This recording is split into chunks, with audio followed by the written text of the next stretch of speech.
Hello, and welcome to the Writers and Illustrators of the Future podcast. We're at the World Fantasy Convention, and today we're speaking with Writers of the Future 26 winner, Laurie Tom, who had her story Living Rooms as a published story that year in volume 26. So welcome, Laurie. Hey, thanks for having me aboard. So it's been, 10 years since you won the contest. Yes. So how long have you been writing prior to winning the contest? It's kind of funny because I started writing when I was 12, but it was kind of on-off. So I don't have a period of time where I think, oh, this is when I really started writing. Yeah. It's just eventually I got to a point where I started sending things out, but it was a very strange process because it's been part of my life for so long. I don't really want to put a date on it. Yeah. Yeah, because I started when I was 12. I've probably been writing almost 10 years by the time I made my first submission. But obviously, because of life experience and stuff, my early work was not that good. I was not a hotshot writer when I was 12. I might have sent something in the mail off to fantasy and science fiction because I thought it was great, and got my first rejection letter. But it took a long time before my skill caught up to my eagerness to write. Right. Yeah. So, because I know a lot of people that listen to this podcast are not dissimilar to you, having started writing when they're very, very young. And so how your course to becoming a published author is very much germane to what they're going to be interested in hearing about. So just any of the successes and pitfalls that you experienced on that initial runway to get published?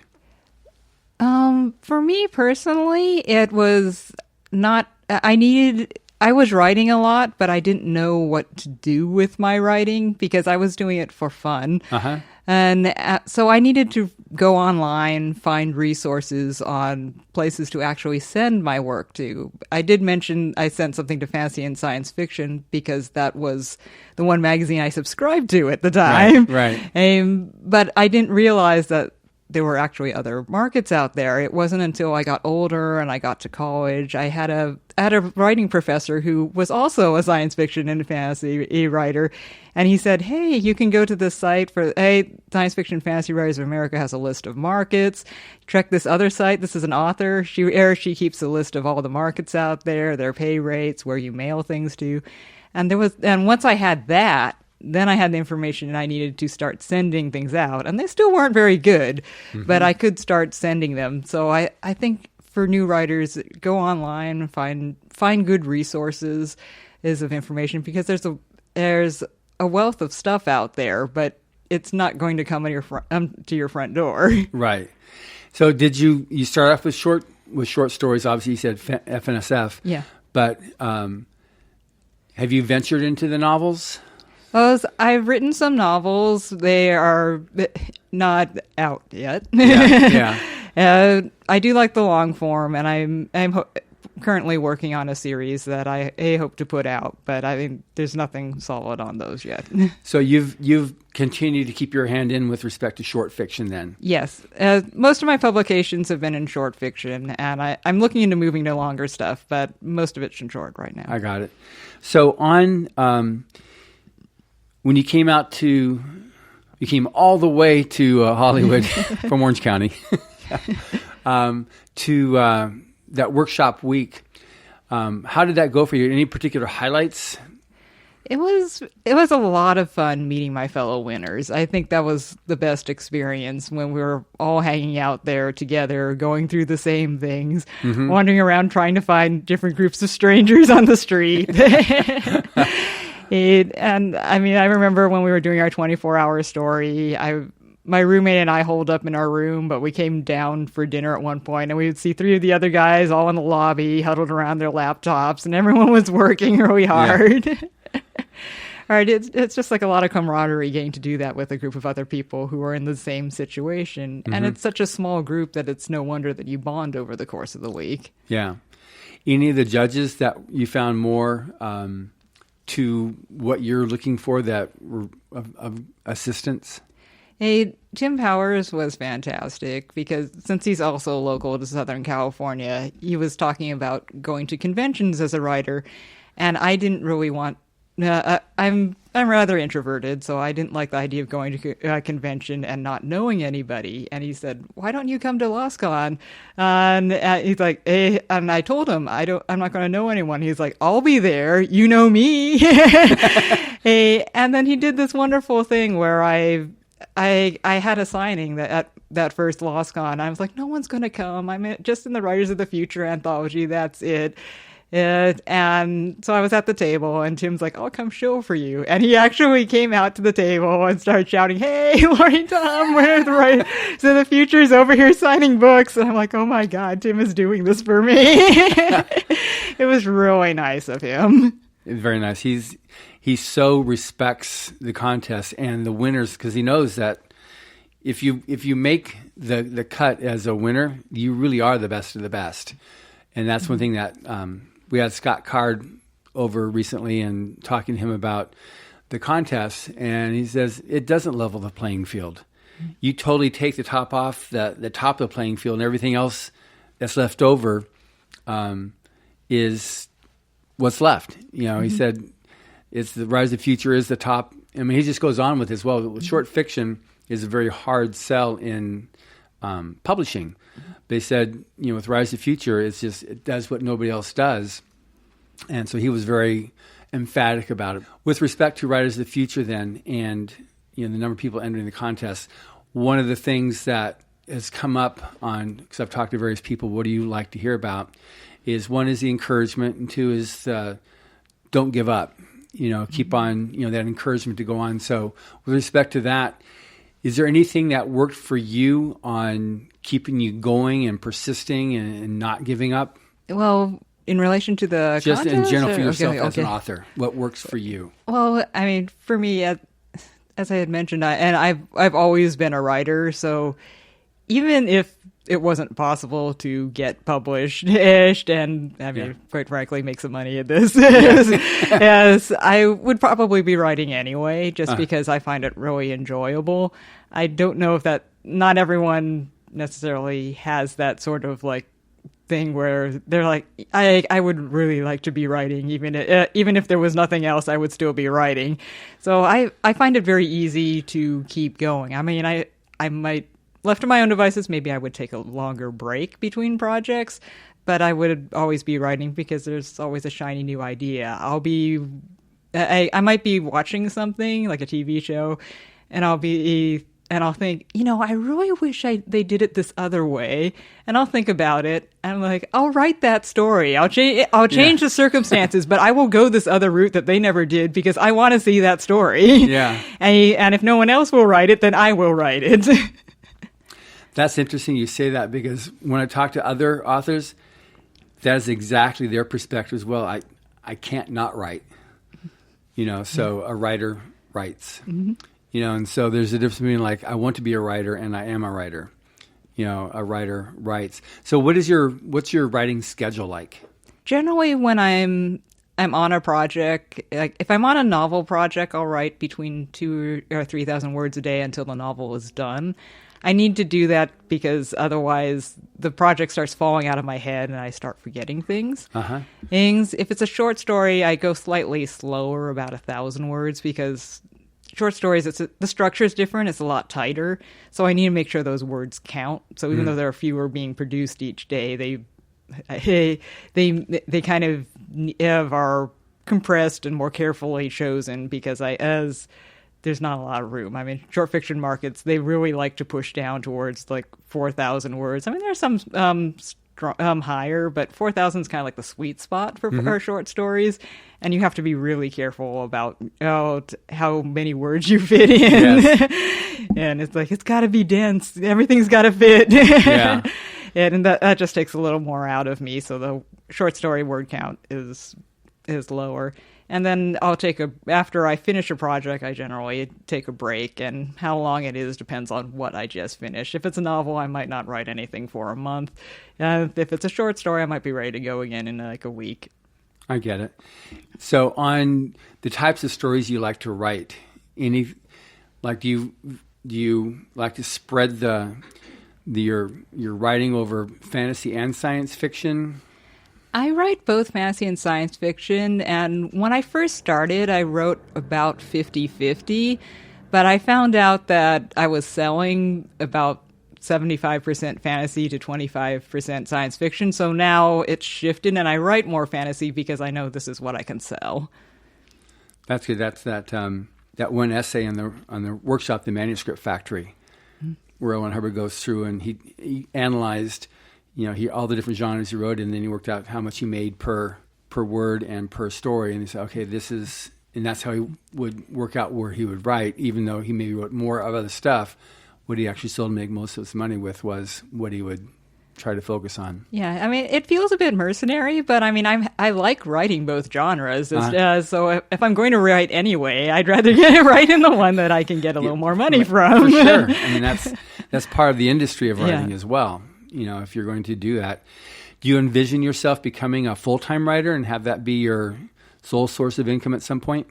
I would like to, but I would have to be making a lot for that to happen because, I mean, living in the U.S., healthcare is expensive, so I would live have in California. Take California especially.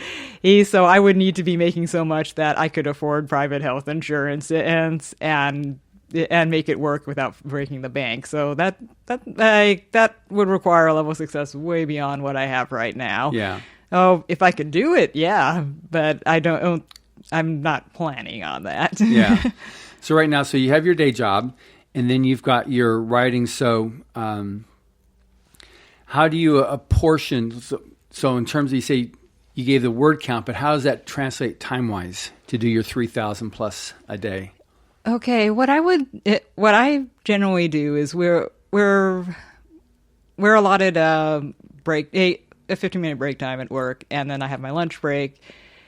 So I'll basically go take my morning break. Out comes the laptop. I'm really good at starting up fast, so I don't need the 50 minutes to get ready. I just open up the laptop and I start working. Then lunchtime comes. That's an hour. I work.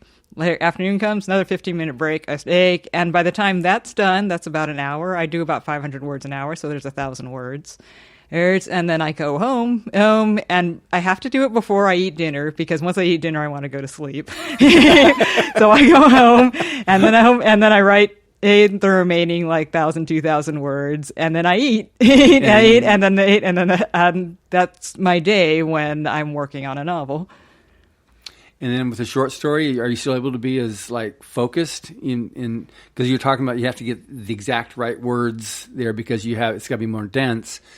You still able to use the same thing with your 15 during work and then come home and...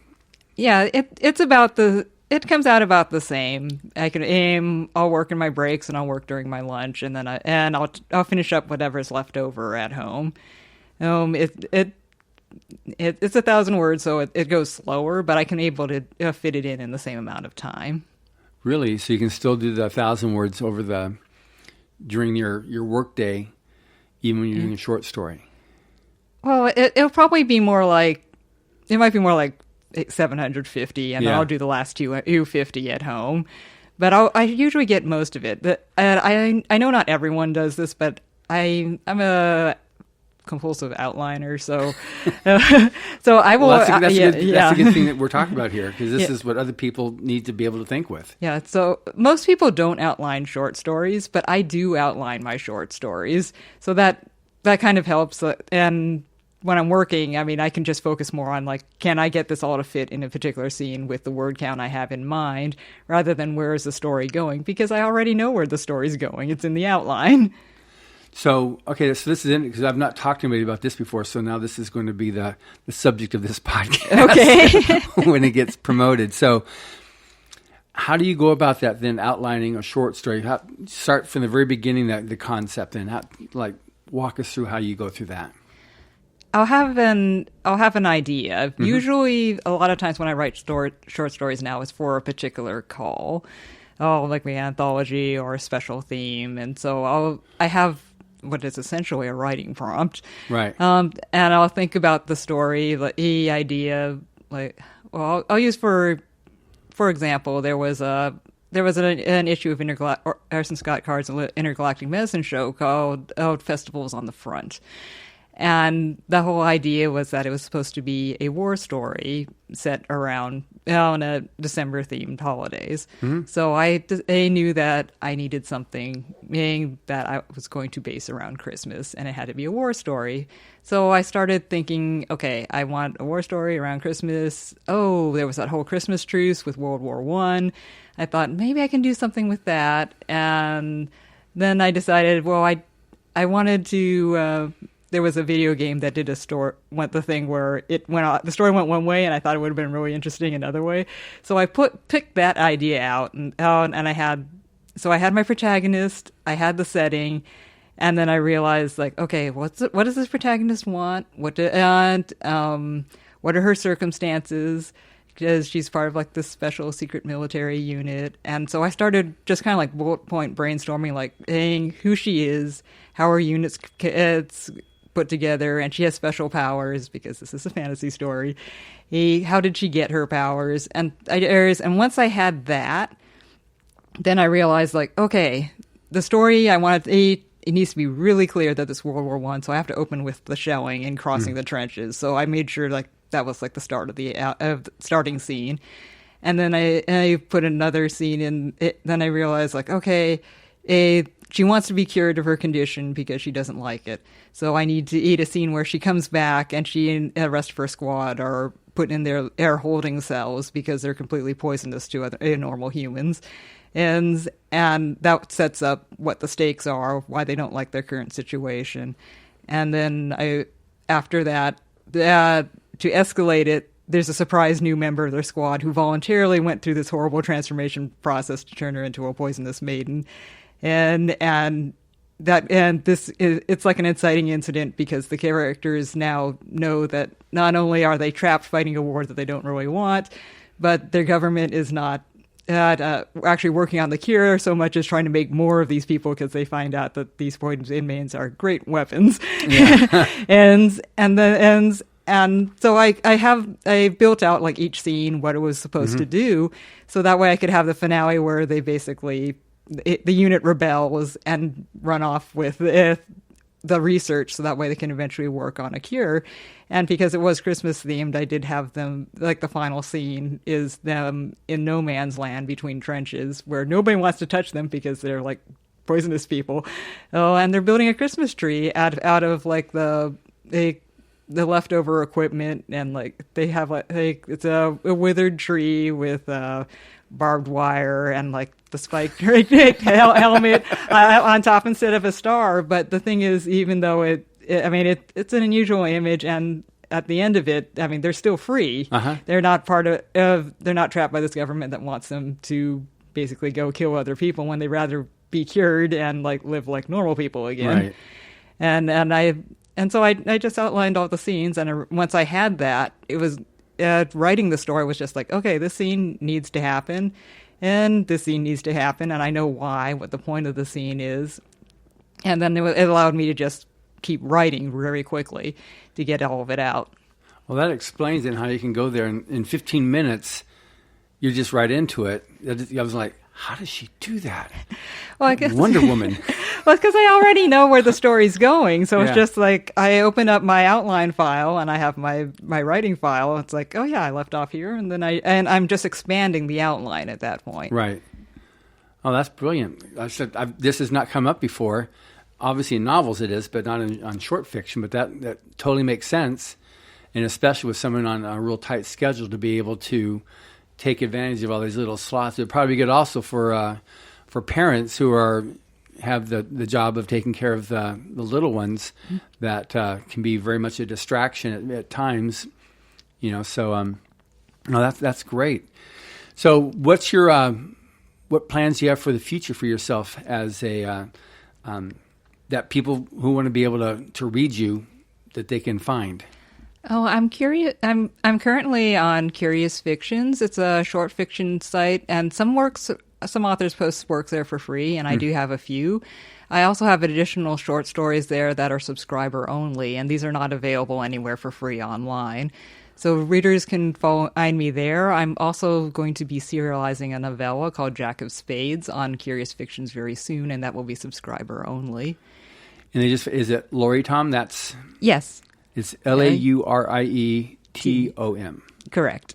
Good. And then if anybody wants to be able to reach you and communicate, reach out to you, how do they do that? I'm on Twitter, which is probably the best way to reach me, and I'm at Writer Rat. Writer Rat. Yes. Yeah, I know it's not my name. If you use the Twitter search engine and you type in Laurie Tom, I will come up. But my actual handle is Writer Rat. Okay, good. And any last bit of advice for the aspiring writer because Writers of the Future is open to everybody to enter who's not been professionally published before. So any particular advice or tips you'd give to the aspiring writer? I would say finish what you write, send it out. Don't worry about it too much. Start on the next project because you are going to get better and you can't get hung up on that first story. No matter how much you love it, keep going. That's great. Well, thank you very much. And thank you for listening. Subscribe to the Writers of the Future podcast wherever you get your podcasts. Writers and Illustrators of the Future are contests created by L. Ron Hubbard to provide a means for the aspiring writer and artist to be seen and acknowledged. It is free to enter and open to new and amateur short story writers of science fiction or fantasy. Again, thank you very much, Laurie. Thank you.